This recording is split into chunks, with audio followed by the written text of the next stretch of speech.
Hello. So I'm going to be having a conversation with Cody Fern, and when I see him here, and his request, I will join with Cody to talk about voting.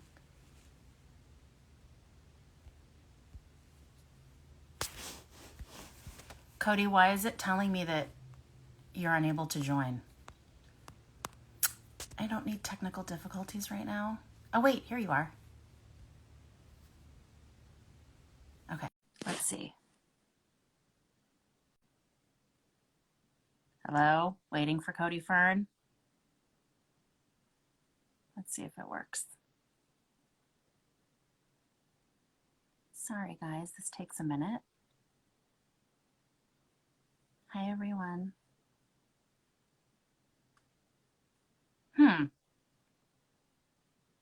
I don't know why this is taking so long. This is super boring. Sorry.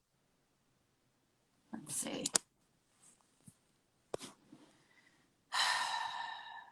I'm not good at technology, but it says waiting for Cody Fern, and it's not connecting. And this is a drag. Why is this not working?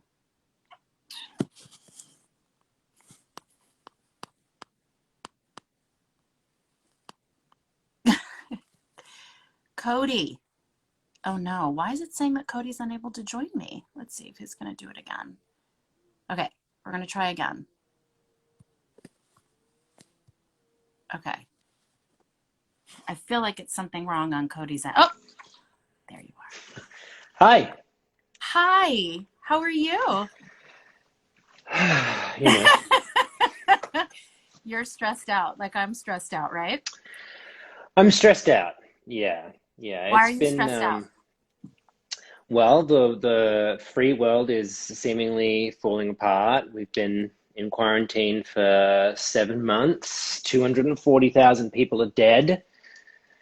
There's seemingly no end in sight, and we have potentially a century-altering election coming up in 3 days. Can you believe it's in 3 days? I mean, I've been waiting for this day since 2016, so it's crazy that it's here, but it's also terrifying that it's here because we're so close, and I know that for many of us, what happened in 2016 was really shocking and Mm. horrifying, and now the stakes are even higher because it's not an exaggeration to say this is our actual democracy that's at stake now in this country. Well, that's the thing, and I think this is something that sometimes glides by, and people think, "Oh, that's being dramatic. How could that possibly be? What does even the end of democracy mean? It's just that the person that you wanted to win doesn't win." And I've been trying to have a lot of conversations with people across the aisle, and particularly people who might not necessarily like Trump and not, like who he is as a person. They don't even like how he acts, but who kind of have the attitude of, well, how bad can he be? Um, and what's Turns interesting, out pretty bad, Cody. It can turns be out, really bad. yeah, yeah, turns out we're in a lot of trouble.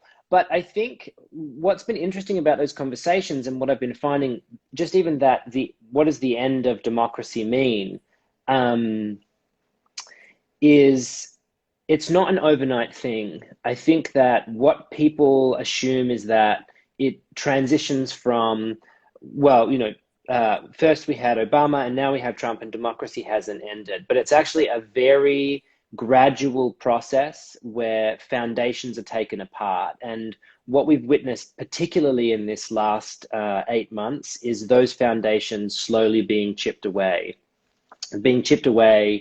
Um, with the lack of respect for experts, that we now have the word elite has become the enemy. That to, you know, I don't want somebody who's just as smart as me running one of the most powerful countries in the world. I want somebody who's a genius. Thank you. And Uh-huh.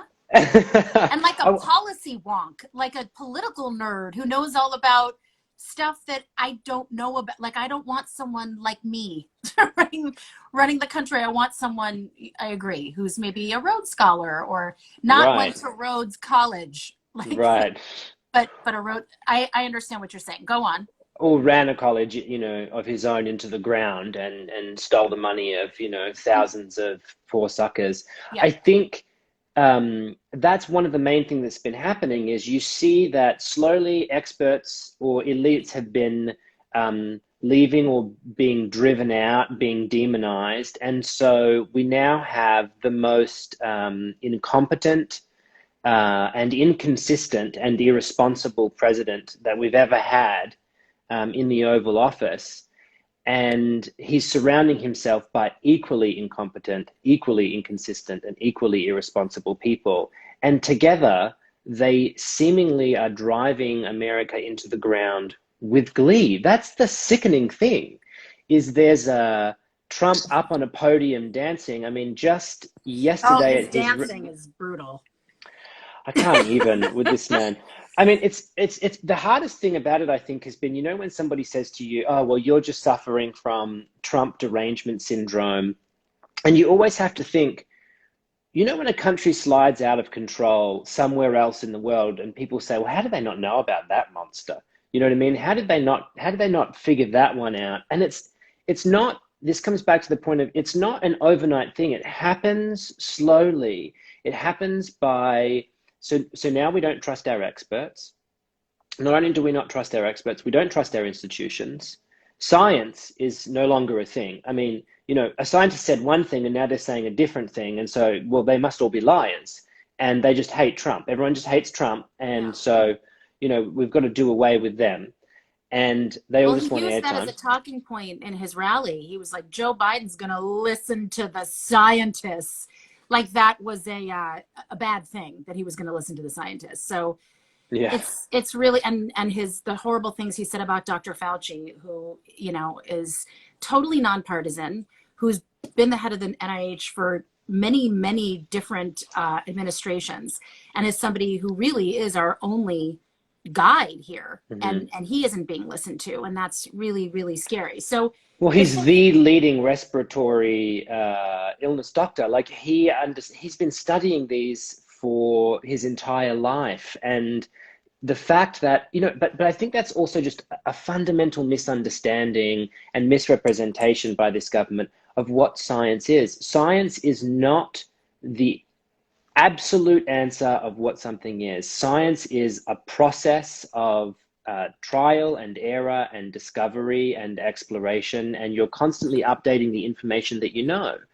And if everybody could just get on the same page with the fact that science is not an endpoint, it is an ongoing exploration, that once we thought that the world was flat, and now that we know that it's not, and we don't go, well, they said it was flat back then, so it must be flat. We don't do well. We do that now, thanks to Facebook. But well, I'm not. You know what? I'm proud of myself. Never had a Facebook. I understand that Instagram is now Facebook, but when I first got my Instagram, it was not Facebook. So I'm proud of myself for never having had a Facebook. But so here's the deal. Mhm. The only way that we can do this is to vote this person out and Yes. to go to the polls. So as we know, we are not going to know who the winner is on election night. We're not going to know. It's probably going to take days or weeks, God help us, until we really have counted every single vote. And as we know, something that's very interesting is the GOP has truly thousands of lawsuits all across this country trying to make voting more difficult for people and trying to make access to voting more difficult. And why is that? Well, because if everybody got to vote, they know they'd lose. So what they try to do is gerrymander districts and then say things like, oh, well, you can't count absentee ballots the day after the election, when people in Michigan, for instance, have been told that they're going to count them for 9 days after. So things they keep moving the goalpost. It's like Lucy with the football in the Peanuts cartoon. So Yeah. the one thing that we can do is have such a massive turnout that there's nothing that can be denied. That the turnout is so big that Joe Biden gets so many of these very important swing states, which it is crazy that, I live in the state of California, as do you, where there's like 40 million voters here. We have the 5th largest economy in the world. And our state is not nearly as important as Pennsylvania, Wisconsin, Michigan. It's crazy. So what I would like to encourage everybody to do, and what I'm Florida. Florida, what you would like to encourage everybody to do is to vote. And we're now in this last weekend before the election. Hmm. And there are people who might be scared to go in person to vote for lots of reasons, and they're valid and good reasons. We're in the middle of a pandemic, right? So that's crazy to think about going to a public place and standing with a bunch of people. Um, so I voted in person. I actually didn't get my ballot in the mail. Every single person in California got a mail-in ballot. I never got mine. I called the registrar, asked for it to be resent, and I still didn't get it. I went in person, and I have to say it was easy peasy, lemon squeezy. It took under 10 minutes. They have so many amazing volunteers who are helping at the polls. You can go online, at least in California, and I think you can do this in other states, where you can actually fill out your ballot online and it will generate a QR code for you that you print, Hmm. and you take it right in with you. So you go in, you load your ballot, you scan your QR code, it loads everything that you're voting for, because there's lots of propositions and things like that, and you're done. And also, you don't have to fill out every single thing on the ballot. It still counts. Whatever you vote for, let's say you're overwhelmed by all the different things, all the local elections, although I would encourage you to please, because it's very important. Things really begin on the most local of levels. So I would encourage you to learn about every single person that's on your ballot and every single proposition that's on your ballot. But if it's too much for you and you just want to do the big ones, you can do that, and your ballot will still be valid. I know that you are from a different country, and that's why I think it's unique to get your perspective as somebody who left your country of origin and lives thousands and thousands of miles from where you're from. You came to America for a certain reason, and I'm sure those reasons are now not as apparent as they were 4 or 5 years ago to you. And what it's like as an outsider. You're not an outsider, but somebody who's not an American citizen yet. I hope Hmm. you are soon. I don't know if you'll want to be anymore. Frankly, I wish you'd smuggle me back to Australia with you in your suitcase. But how sad it is to see what other countries think of our country now. Well, I've always found it funny because whenever Australia makes it onto the news in America, Australian news broadcasts that we made it onto the news in America. So it'll be like, Australia made CNN or Fox News or whatever it happens to be today in a report by Really? such and such. Oh, yeah, yeah, yeah, yeah. And so that's always been a treat. But what I'll say is, so first of all, I have applied to be a citizen, and What a I weird time to do it, but okay. I and it was I just just before. selfishly want you to live here so I can see you, but go on.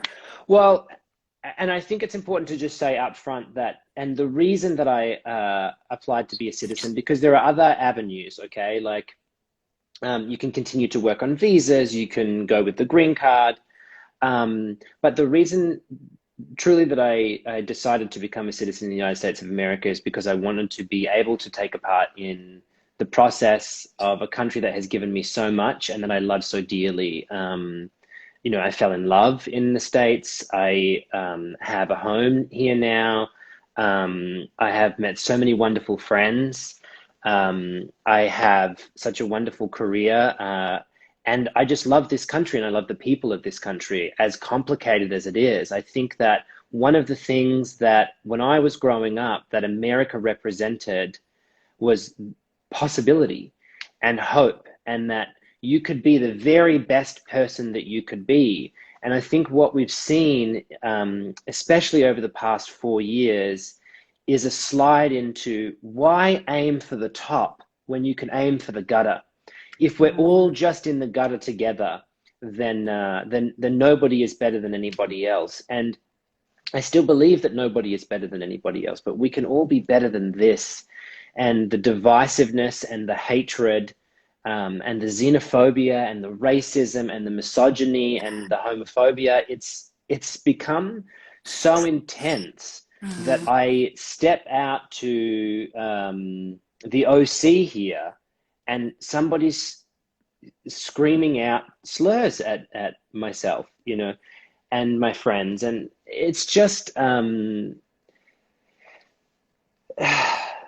it's frightening. And it's frightening because this man who is in the White House right now is bringing out a darkness in this nation that seems to have been repressed. And he is not only bringing it out, he is nurturing it, he is encouraging it, and he is bringing it to the fore. And I just think for all of those people listening, when we begin talking, because I'm going to talk about voting in a minute as well, and why I think voting is so important, is that we can actually be better, and it is a more rewarding journey.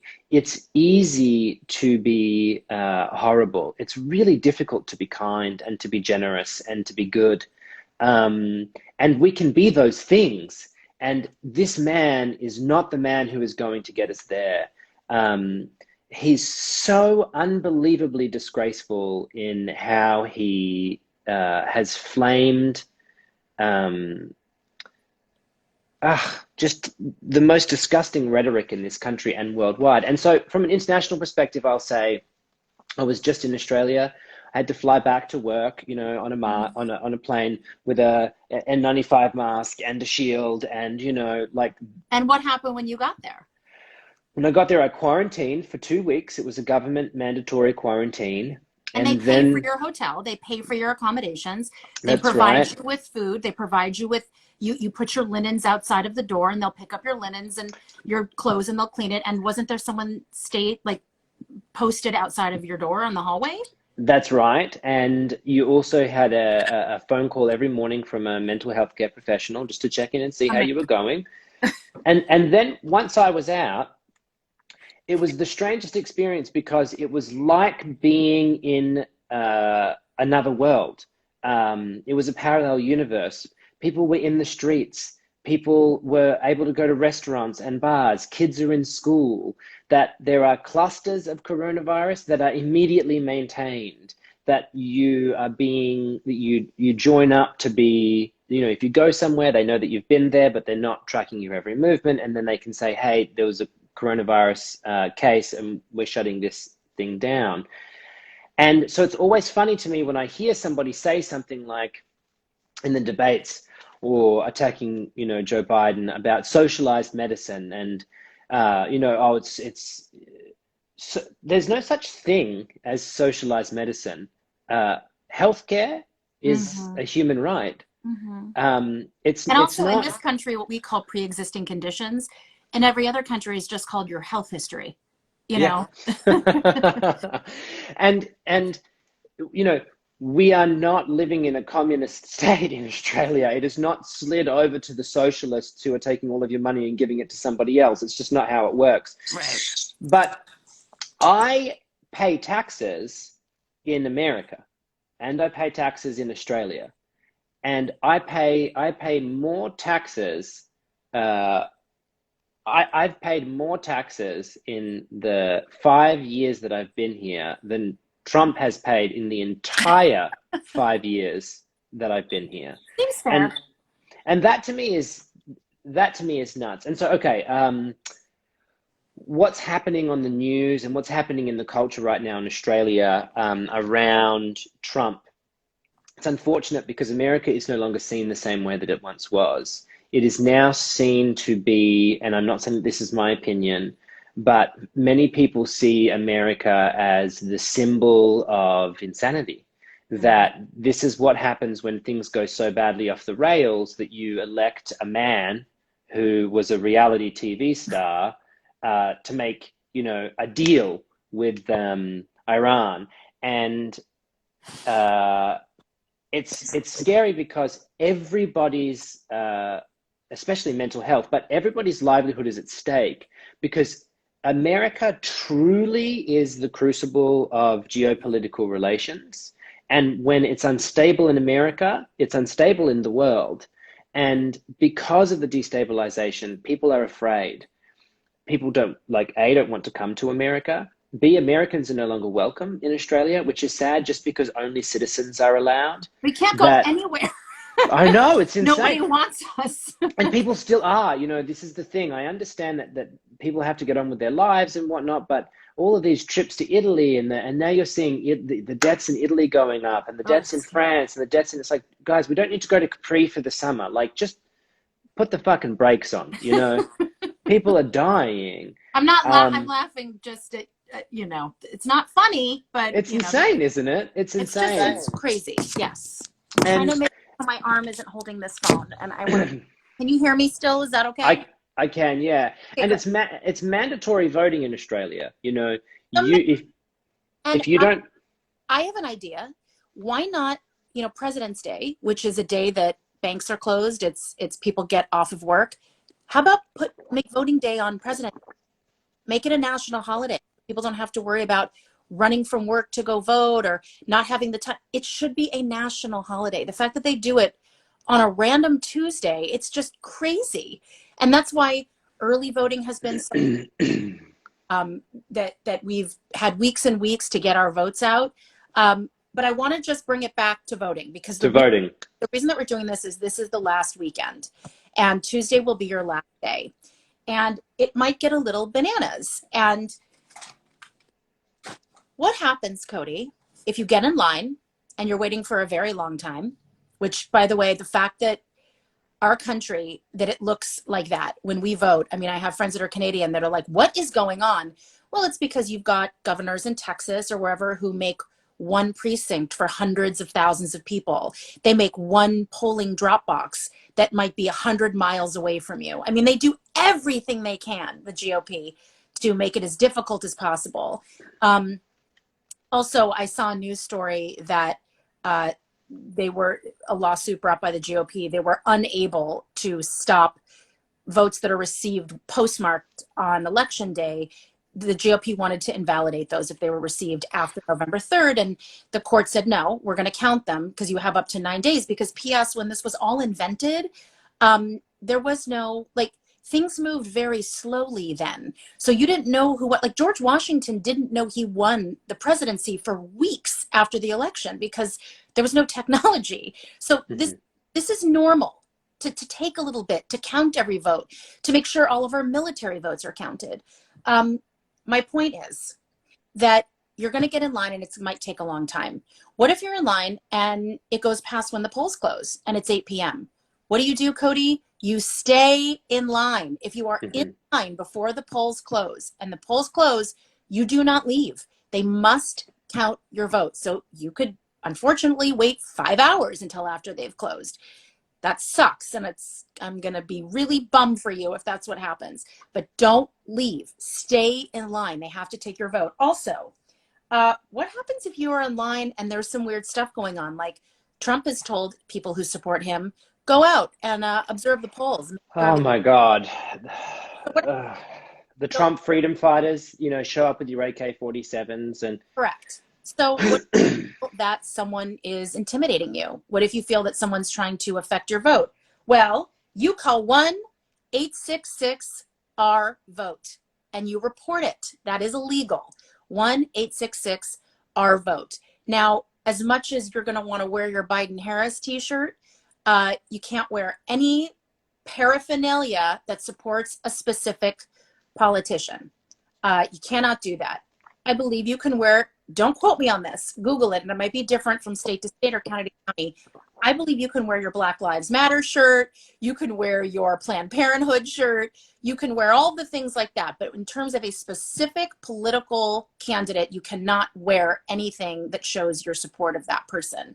So just don't do anything to invalidate your vote in any way. Also, if you have your mail-in ballot at home with you, because now it's too late, do not put any, some states are gonna let you count after. Don't take a chance. Hold on to it. You can go to a voting place and they will take it there. You don't have to wait on the long line. They will have a special area to drop your ballot already filled in, or take it to a ballot box, which are all over, and make sure that it is a true ballot box and not the fake ones that, at least in California, Republicans have been putting up so they can steal your ballot and not count it. I just want to encourage people, and I know you do, Cody. This is the most important election in, I don't know, a century. I can't imagine the stakes being higher than this. So don't be intimidated by a long line. Don't be intimidated by it seems scary. It's actually kind of fun. And I have Gabby Sidibe texting me, who's probably saying, when are we going to jump on and start talking? Gabby, I Wonderful, also, Gabby. And what I also want to say something about this, Leslie, which is to those people who may not have registered yet, in 22 states across the country, there is same day voter registration. yes. So look up. Listen, I really want to try and be as bipartisan about this as possible, but the I'm best person. sorry, I'm not. Either you vote for somebody who is a white supremacist or you don't. I'm sorry. Like I I mean, I'm there with you. vote. I'm like, for who? Let us know. And look, it is your right. Your vote is private. It is your right as a citizen, as any American citizen, to not disclose who they're voting for. I feel like I don't want to ever have it unclear who I'm voting for. I am a loud and proud Biden Harris supporter, and not just because they're the only alternative, because I think that they're decent and good people who have good policies. And I think a Biden administration is going to be a thing of beauty. I think you're going to have Elizabeth Warren in your Pete cabinet, Buttigieg. Buttigieg, oh, heaven, in your cabinet. You're just going to have the most brilliant, incredible, diverse minds. So this is what I'm voting for. But go on. Sorry. I would also say that head to Michelle Obama's Instagram page. There is so much useful information about same day voter registration, about the process, about voting. And here's the thing for those of you, and it's very important for those of you who have not registered to vote and who can register to vote, or for those of you who might be thinking about not going down and voting. America, to me, is a process, and it's been this extraordinary process over the generations, and it continues to evolve and change. And we have taken a wrong turn, and we've landed right now in a moment in history that is frighteningly like that of the Stalin era or the Mao era or Hitler. And I know that it sounds like that's extreme. That's It's how it actually happened. You know, this is the slow process: xenophobia, racism, homophobia, challenging the results of the election, saying that you're not going to take them on board, calling for Biden to be assassinated, calling for your political enemies to be locked up, marshalling the police force to beat down peaceful protests. I was there at peaceful protests. I saw it unravel. I want to tell you that Governor DeSantis in Florida is trying to pass an emergency order, and I don't know if this has happened, and I hope that it won't, that anyone protesting, anyone, it will be no bail, mandatory 60 days in prison. Well, jail. And for protesting, what? No bail and mandatory? What are you talking about? That is our right as American citizens to Mm-hmm. say what we think and to protest. What are some other countries that don't allow bail without a bail? By the way, don't get me started on the awful bail system here. And so just to say, this is the one of the final things that I'll say, because I know you've got to get to Gabby, which is you are in a moment right now in history, and you actually can be a hero in this moment. And you will wake up in a few weeks' time, hopefully on the 4th, and you will know whether or not you have taken part and picked up the sword for good and said, I am going to stand against tyranny, and I'm going to stand for what's good in all of us, and I'm going to get out there and I'm going to vote. Or if you don't vote, you will be sitting at home and you will have absolutely no say in anything that happens. You will not be able to partake psychologically in the good, and you will be responsible for the bad if it goes Trump's way, because Trump and the Republican Party are targeting you through voter suppression. They Correct. do not want you to vote. They want you to, That's the MO. oh, it's not going to do anything. My vote doesn't matter. Here's what I'll tell you about that. Look how much destruction one person has done. Look what one person has been able to do with his enablers, but still. So, Cody, you just said the most important thing. They want you to give up. They want you to say, oh, it's too hard. The lines are too long. My vote doesn't count. No, it does count. That is as bad as throwing your ballot out, what they're doing. They do that. So please, everybody, Please vote. You feel so good. And by the way, I know that there's a lot of people that might be watching this that are too young to vote. Talk to your people. Talk Hmm. to your grown-ups. Talk to your family members. Call your grandparents. Call your aunts and uncles and cousins and say, hey, are you voting? Have you done this already? Encourage everyone around you. Also, I'm going to encourage everyone to go to votesaveamerica.com, which has incredible information. Vote.com has great stuff where you can find out your polling place, any question that you have. It's also like, I have to say that when you go to vote in person, everyone's like psyched, like everyone's in a great mood. And when I was there, there was a mom with her daughter, and her daughter was voting for the first time, and everybody clapped, and it was great. And you feel like you're really part of something, and you're doing what you really need to be doing as a citizen of this country. So Cody, thank you for your time. I know how passionate you are about it. I think it's really interesting to get a perspective on somebody who isn't from the United States and is living here and what they're seeing. So, I love you. You're the best. Well, I love you too, and thank you for having me, and thank you for doing this. Again, I think it's a really heroic act, and I'm just anything that I can do, and anybody who wants to reach out, if anybody has any doubts, I'll endeavor to get to some messages, even Cody, everyone knows I'm a recluse. Um, but don't ask him stupid questions about Michael Langdon, please. Can you actually ask him important questions that he can help you answer, like for don't say you think he's gorgeous and you love him and he was the best and blah blah blah. But also ask him.